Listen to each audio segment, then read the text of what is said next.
Estamos em mais uma videoaula na tentativa de levar informações e facilitar o seu desempenho em provas, em concursos, em questões que você tenha que resolver. Nessa videoaula de hoje nós queremos tratar de uma metodologia para resolver questões objetivas.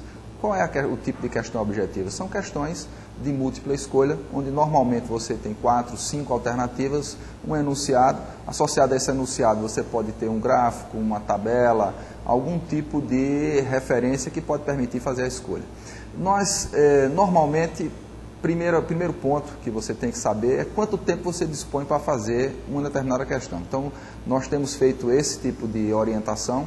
Numa prova, por exemplo, em que você vai levar 4 horas, que é normalmente o tempo para os concursos, e você tem as 60 questões, você tem em média 4 minutos para cada questão. Então é preciso se planejar. Se eu tenho 4 minutos para cada uma das questões que eu vou encontrar na prova, de que forma eu vou administrar esse tempo? Será que a cada questão que eu pegar eu devo ficar tentando 4 minutos ininterruptamente ou não? Bem, a sugestão que nós damos é que você use 30 segundos, 1 minuto para identificar se tem condição de responder a questão ou não. Esse tempo é mais do que suficiente para você ter uma ideia. Se a resposta, se o entendimento a respeito dessa questão não for possível de ser obtido naquele momento, deixa para depois e avance no sentido de procurar outras questões.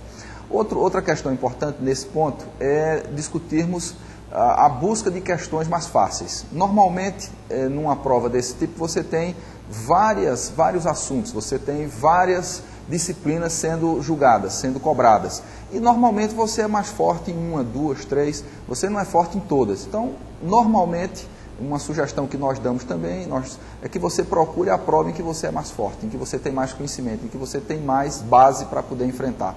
Para que isso? Porque isso vai lhe dar mais segurança para lidar com a prova ao longo do tempo. Porque se você começa a se desanimar, não consegue fazer a primeira questão, não consegue fazer a segunda, a terceira e assim sucessivamente, isso vai abater o seu estado de espírito. O seu ânimo vai ficar abatido e dessa forma você não vai ter condição de fazer as demais questões e provavelmente uma prova que seria boa acaba sendo uma prova ruim, você vai ter um desempenho sofrível no todo, na prova como um todo.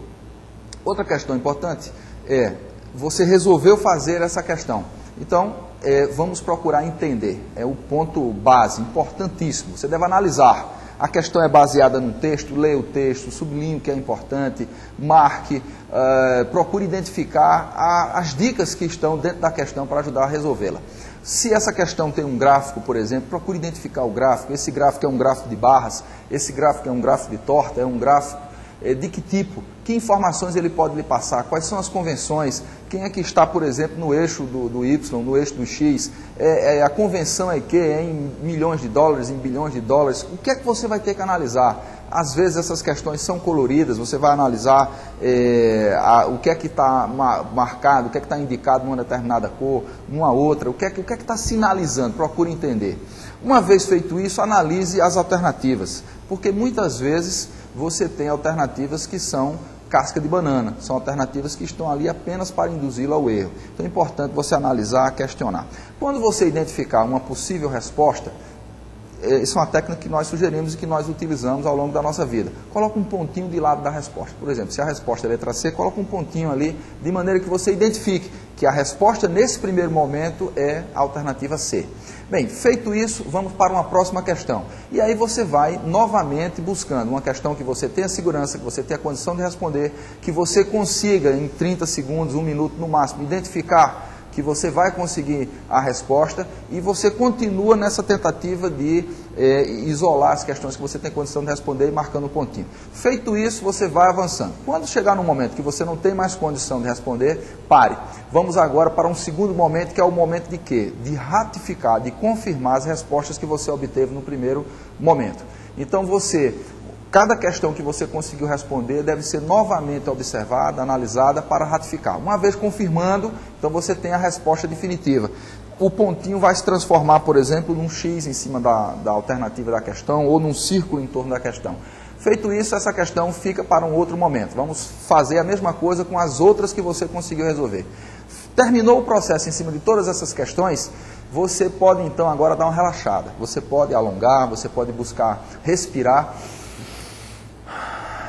Isso vai lhe permitir oxigenar o cérebro, vai lhe permitir relaxar, alongar, por exemplo, buscar uma forma de relaxamento. Então você vai para um segundo momento agora, que é o quê? As questões que você tem certeza que respondeu, que acertou, você vai marcá-las no cartão de resposta. Para quê? Para que você fique só com as questões que você não conseguiu resolver para um terceiro momento da prova. Veja que essa operação de transcrever a resposta para o cartão de resposta é uma operação manual, mecânica, não exige esforço da sua parte. Isso eu procuro fazer uma analogia com o carro de Fórmula 1, por exemplo. Muitas vezes, quando o piloto está na traseira tentando fazer a ultrapassagem, o tempo todo submetido ao calor do motor do carro da frente, esse seu motor vai esquentar. E aí você não vai perder rendimento e pode até quebrar o carro. Mesma coisa é a sua cabeça, a sua mente, é o seu cérebro. Se você ficar o tempo todo processando, buscando resposta, resposta para as questões que você está enfrentando, você vai ficar cansado e isso vai fazer com que o seu desempenho caia. Então, você tem que dar esse momento mecânico de transferência. Uma vez você respondendo uma questão para o cartão de resposta, faça um X bem grande em cima dessa questão. Elimine essa questão. Para quê? Para que você, ao manusear o caderno de questões, num segundo momento, você não tenha que ficar perdendo tempo observando essa questão. E aí você se debruça só sobre aquelas que você não conseguiu responder. Uma questão que num primeiro momento você não identificou a resposta, num segundo momento você pode identificar. Muitas vezes, uma questão que você está respondendo, vamos supor, a questão 40, ela traz uma luz em cima da questão 25, por exemplo. Muitas vezes isso é comum nas provas. Os autores de uma disciplina acabam dando dicas sem querer, sem saber. Muitas vezes eles não cruzam essas provas. As bancas que elaboram as provas são diferentes. Então, isso é muito importante. Segundo ponto, vamos voltar agora para as questões que você não conseguiu resolver. Na mesma técnica, primeira coisa, aquela leitura, aquela busca de entender o que é que a questão está pedindo, a análise e tal. Não conseguiu resolver dentro de um tempo mínimo, deixa ela de lado, passa para a próxima, e administrando o tempo e fazendo todo o processo que nós mostramos anteriormente ainda agora. Bem, feito isso, você vai chegar num dado momento que de 60 questões você deve ter aí 6, 5, 10, depende da sua condição, da sua preparação, que você não conseguiu responder. Então essas questões agora vão para o chamado chute. Ah, mas eu vou logo, como se diz no futebol, calçando a chuteira e metendo bicudo para todos os lados. Não, não é assim. Por quê? Porque às vezes numa questão de 5 alternativas, onde cada uma delas tem 20% de chance de acerto, eu não sei qual é a resposta. Mas eu sei que alguma das alternativas não é a resposta de jeito nenhum. Por exemplo, se eu analisar bem, eu posso tirar a alternativa A e a alternativa E, por exemplo. Ficaria então entre a alternativa B, C e D. Com um pouco mais de análise em cima da questão, eu eliminei a alternativa C. Fiquei com B e D. Veja, se agora eu tiver que chutar, eu tenho 50% de chance de acerto.